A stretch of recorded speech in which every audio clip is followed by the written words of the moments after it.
Bonjour à tous et bienvenue dans cette nouvelle vidéo. Aujourd'hui nous allons voir ensemble l'incroyable miracle arrivé à Lourdes.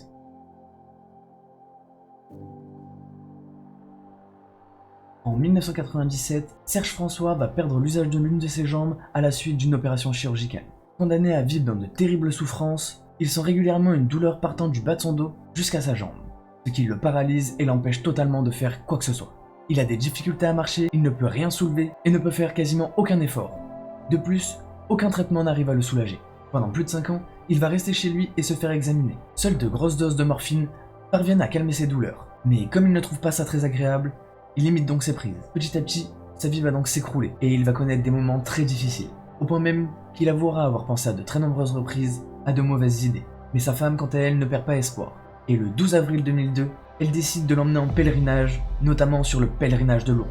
Dès son arrivée, il va ressentir une atmosphère particulière. Parmi tous les malades, il va voir une jeune fille qui est en train de pleurer.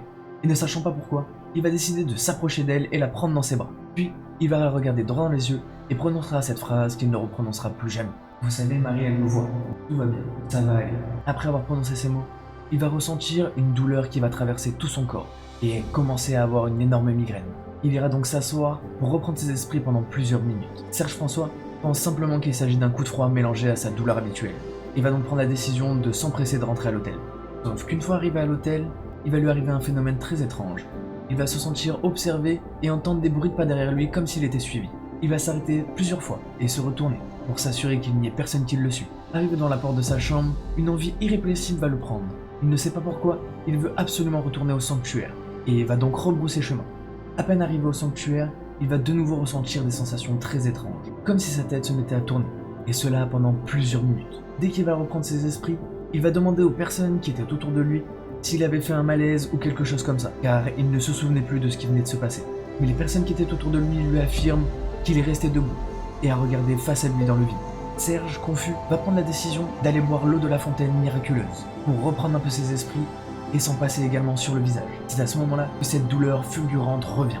Elle part de sa jambe, traverse le bas de son dos pour arriver jusqu'à son crâne, ce qui va lui faire perdre l'équilibre et le projeter au sol. Hurlant de douleur, les gens autour de lui vont alors s'amasser pour comprendre et voir ce qu'il se passe. Beaucoup d'entre eux essayeront même de lui venir en aide. Cela va durer plusieurs minutes, et dès qu'il va reprendre ses esprits, c'est le choc. D'un seul coup, il ne ressent plus aucune douleur dans la jambe, ni dans son corps, et a retrouvé même l'intégralité de ses capacités comme avant son opération. Il peut de nouveau marcher, et même courir, et ce, sans aucune douleur. Serge va alors rentrer dans la chambre d'hôtel pour prévenir sa femme. Et de retour chez eux, il n'aura plus jamais aucune douleur, abandonnera sa canne et pourra enfin reprendre une vie normale. Pour marquer et fêter cet événement, il va même jusqu'à réaliser le pèlerinage de Saint-Jacques-de-Compostelle, plus de 1600 km à pied en 56 jours. C'est donc un authentique cas de miracle sur lequel l'Église va se pencher pendant de très nombreuses années. Des années durant lesquelles il y aura également de nombreux experts médicaux qui se pencheront sur les mystérieux cas des miracles de Lourdes. Car depuis 2008, Serge François serait en réalité devenu le 68e miraculé de Lourdes. Et voilà, c'est la fin de cette vidéo, j'espère que ça vous aura plu. N'hésitez pas à me le dire dans les commentaires et si vous avez d'autres sujets que vous voulez que je traite dans mes prochaines vidéos. Si vous êtes intéressé par le sujet, n'hésitez pas à aller voir mes autres vidéos. Vous pouvez également liker, partager et vous abonner. Nous on se retrouve dans une prochaine vidéo. C'était Kiko on Fire. Peace out!